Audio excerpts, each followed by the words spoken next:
Hey everyone, how are you doing? It's Dr. Helene here.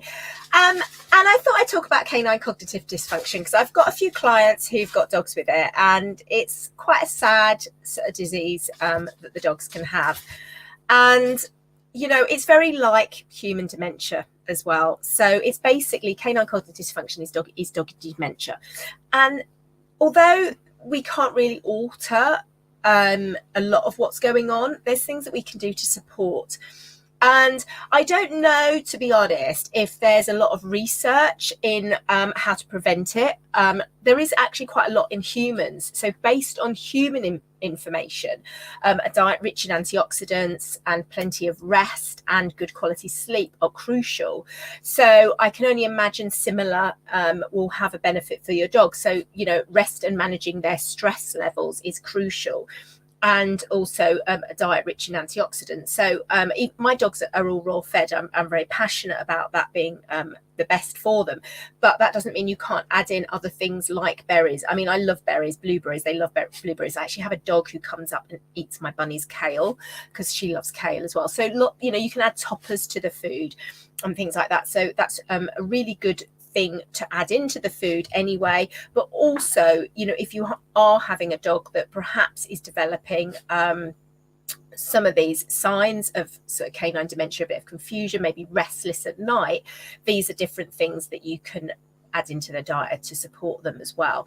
Now, antioxidants are really crucial because what they do is they promote the release of BDNF, which is a factor that's released in the brain that promotes neuroplasticity. And neuroplasticity is what makes those new pathways in the brain, and it's what we want to encourage. And it's when you have a dog that you are trying to teach it a new behavior, you want to develop the new pathway. So you imagine a pathway around a field. Your dog's very used to that. Maybe they always go that way. And then you want to do a training where they might go diagonally. And that's building a new pathway if you imagine it like that. So I've got a dog that just loves charging down to the everything's just 100 miles an hour, but I can recreate a new pathway by doing different training with her, and I put free workout in order to slow her down, and so that builds new neural pathways. So it's the same. That's what you want to continue to do with your elderly dog, because it's only going to be beneficial. It's also fun. There's no reason they still can't learn, but it's going to be better for them as well for improving that cognitive function. And antioxidants are really crucial. And one of the oils I just want to talk about is Ddr Prime.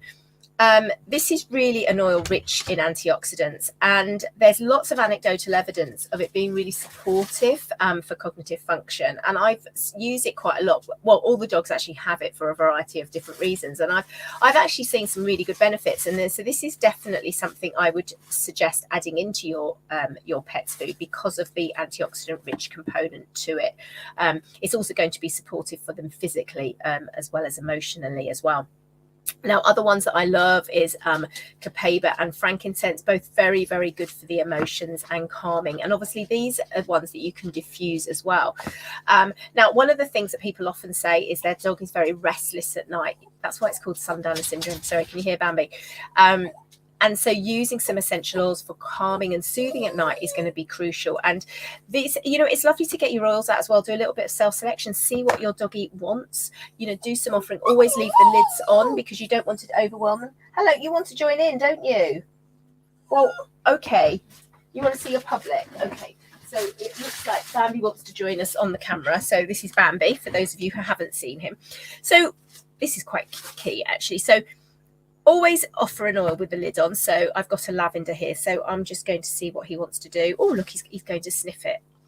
And then he's like, oh, I'm not sure. Bambi's funny. He's really cool. He doesn't actually often need oils, so because he's just so cool. But doing a little bit of self-selection with your dog is really going to be a nice idea to see what they like. But oils I particularly like for dogs are Balance.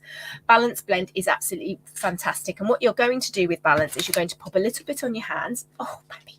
You're going to apply a little bit on the back of their neck and just on their tail, and just to hold your hands over them. Okay, you might detect a little energy change there. You might detect some heat changes, but you're just waiting for your dog. And usually what you see is them just suddenly go. And that's really nice. Balance is also a beautiful oil to diffuse as well for calming and grounding. And things that you might want to add in as well, you can also apply lavender topically, is lavender to a diffuser, especially at night, or frankincense, or both. Also Serenity. Serenity, the restful blend, is a wonderful oil to add in to help your dog be relaxed during the evening as well, as is Copaiba. Copaiba, because it works on the endocannabinoid system, really another one really beneficial for cognitive function.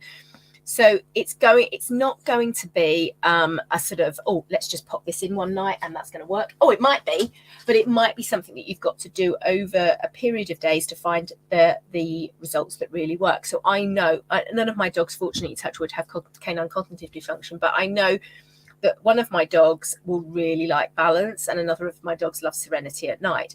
Now, sometimes you have to advocate for your dog. So one of my dogs who doesn't like traveling in the car, he's not interested in oils. It's, he's not going to want them. But when I put Balance in the car, he's soothed. So you may have to make a judgment on it and see how your dog actually reacts to the oils. If they're calm and soothed with something, even though perhaps they've not chosen it, then just go with that. And like I said, Balance, lavender, frankincense, and Copaiba and Serenity, the restful blend would be my top choices there to try.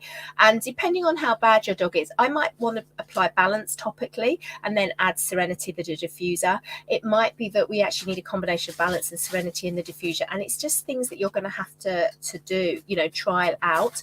But what I do suggest to my clients is write a little journal and write down how your dog is and what you've put in. And because sometimes these changes are very small, but when you look back over the week, over the 2 weeks or the month, you can actually see, we were there on day 1 and now we're here on day 30. And that might be, that's certainly been my experience of adding in something like Ddr Prime. You won't necessarily get an immediate obvious change, but as you look back over a period of time, you can go, oh, actually he was doing that then and now he's doing that. And so it's all about just consistent small changes. Other things that might be really beneficial as well during the day is diffusing citrus oils, things like wild orange and lemon. Again, they are both oils that are very good to support cognition. I found them very useful for my mum who's got dementia. I noticed a massive difference when I talked to her on the phone, whether or not they've been diffusing lemon oil. And I will actually say, have you got the diffuser on today? And they'll go, no. And I was like, yeah, pop it on, mum, please. So I can really tell the difference. So these are, again, things that might help your dog. Hope that helps. If you've got any questions, do drop me a message. Don't forget, you can always, if you haven't used oils before, jump on one of my free classes. If you want to have more of a definitive plan for your dog, then please just drop me a line and we can have a chat about what the most appropriate course of action is, and we can do a proper consultation as well. So stay safe, everyone. Stay well. Take care. Bye.